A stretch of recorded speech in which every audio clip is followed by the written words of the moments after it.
From the Islamic Institute of Toronto, this is Mamadou Hassan and you are listening to Friday Decoded. I've never been to a mosque before. I'm not Muslim. Why would I go to a mosque? Just like I'm not Hindu. Why would I go to a Hindu temple? Or a synagogue? I'm not Jewish. I had no idea what to expect. Another religion's sacred space it's this opaque thing. I had no clue what the traditions were, etc. Today is January 29, 2019. It has been 2 years since the Quebec Mosque mass shooting. And today, we would like to share a special story with you. Our guest is Ryan Slobjan. Ryan, tell me about January 29th of 2017. I've been watching what was going on in the United States, and I was watching what was going on in the UK. On January 29th, 2017, Trump had been president for just over a week. He'd been nominated on the 20th. And I think the Muslim ban was day one. And there were all sorts of protests happening at airports because of all the stuff that was going on. And I was watching what was going on in the US, and I was very concerned about it. And seeing all the things that had been stirred up by Brexit and all the Little England stuff. And I was thinking, wow, there's a lot of bad stuff happening in the world. It's a good thing here in Canada, things are a lot better. I figured as long as, didn't travel down to the States, didn't go to these areas, things are pretty good. Because, this is Canada. We're better than this. I was feeling pretty complacent. And so I caught wind of it on Twitter, and then I started following along online and trying to figure out what had happened. And I was absolutely devastated. I could not believe something like this could happen in Canada. This is the kind of thing that happens somewhere else. This is not the kind of thing that happens in Canada.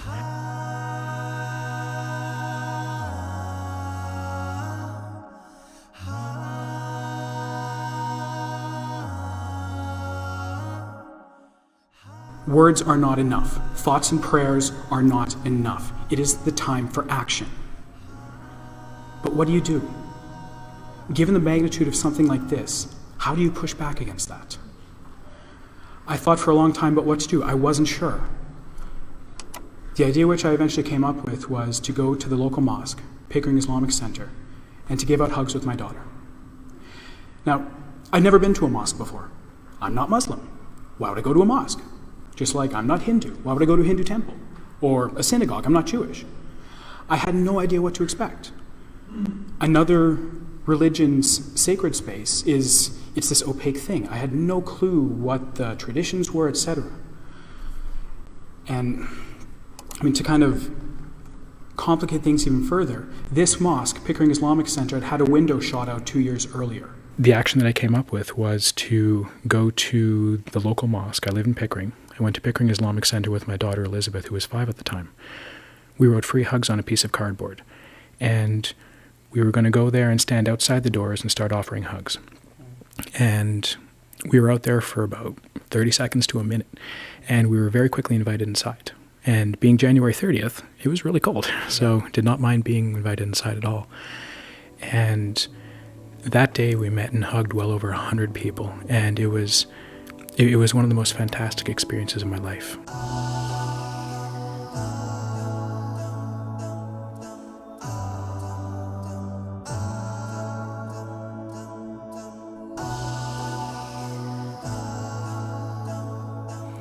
So the idea for the candles had actually come from Omer, or the idea for the light. And what he had said was, on the 1-year anniversary, I was thinking of some way to mark this, some kind of vigil, some kind of commemoration. And he said, well, why don't we focus on the positive aspects, all the good things that have happened, like you giving out hugs, like all the reaction of the community. Why don't we focus on that on the 1 year rather than making it this funerary thing? Yeah. And I thought, that's a fantastic idea.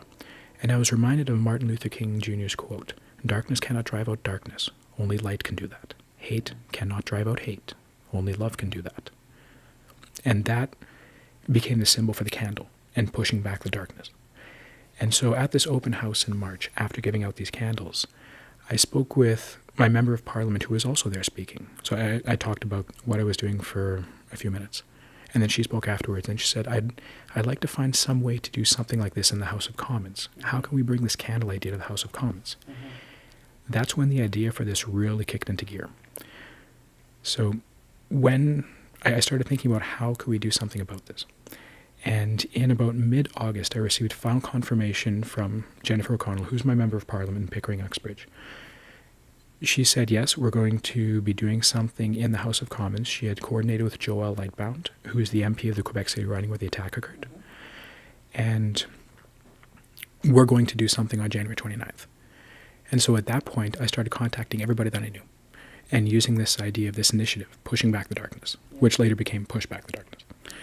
And I started contacting everybody I knew about this, thinking, okay, let's see if we can get some stories. Let's see if we can have people put a candle in their window like a Reverse Earth Day idea on January 29th at 8 p.m. Let's see if we can have more things happening in Ottawa as part of this. Like, now that we have this opportunity, now that there's this thing that's going to happen, how can we make the most of it?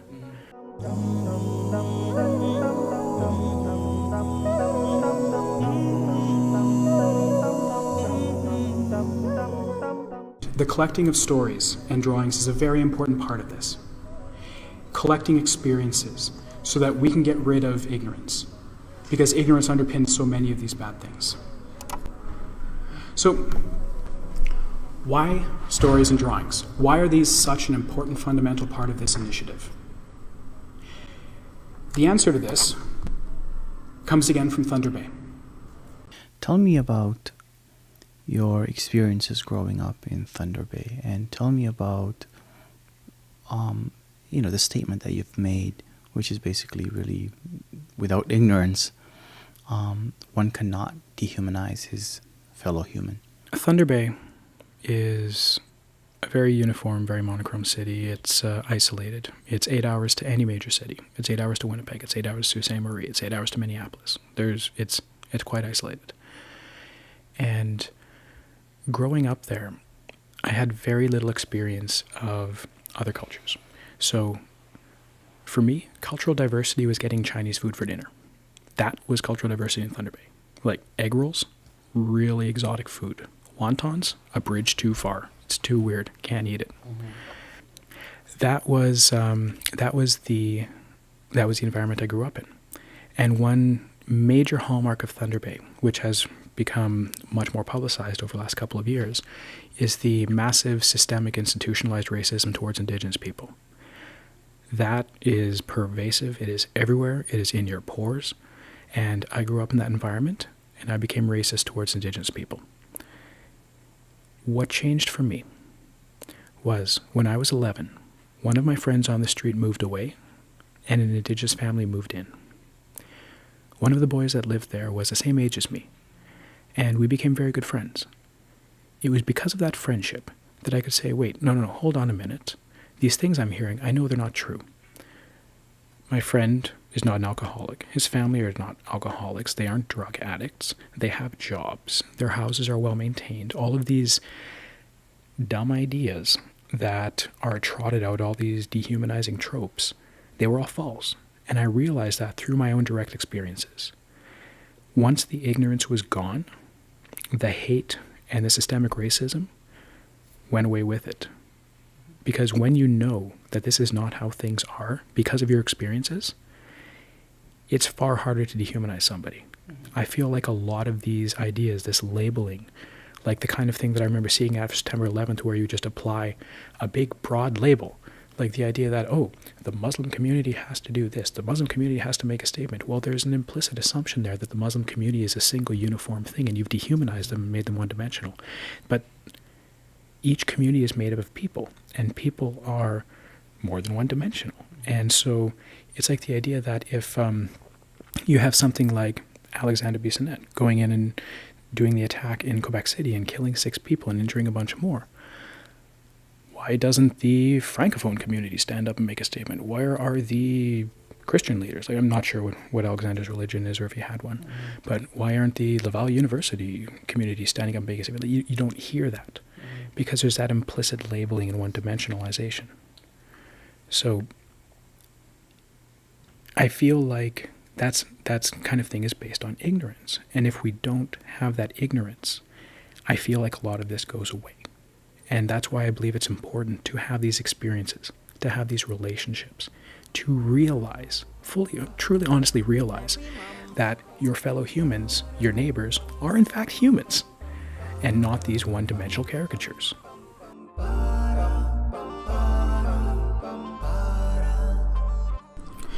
There's one final thing that I want to discuss. There have been many times over the last couple of years when we've been going and giving out hugs, I've mentioned to people, hey, you should come and join us. It turns out that giving hugs to hundreds of strangers isn't for everybody. Who knew? So we've gone there with my daughter many times. And sometimes I've felt very alone, like I'm the only one that cares. What I've learned, and I've heard this from a few other people over the last few months, that they felt quite alone as well. I will tell you, what I've discovered is that we are absolutely not alone, not by any stretch of the imagination.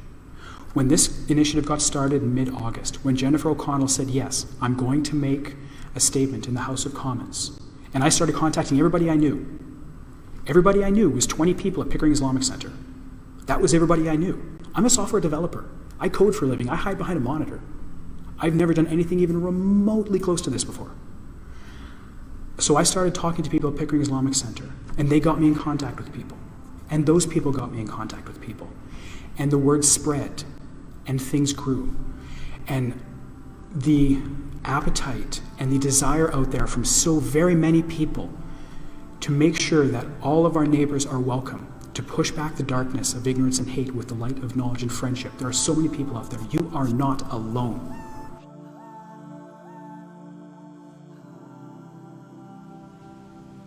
This has been Friday Decoded from the Islamic Center of Toronto.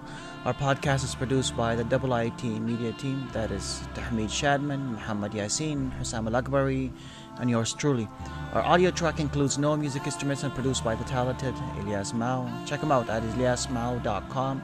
If you liked our podcast, please email, like, share, and rate us. We love to hear from you. Our email address is media@islam.ca. My name is Mamadou Hassan, and Assalamu alaikum.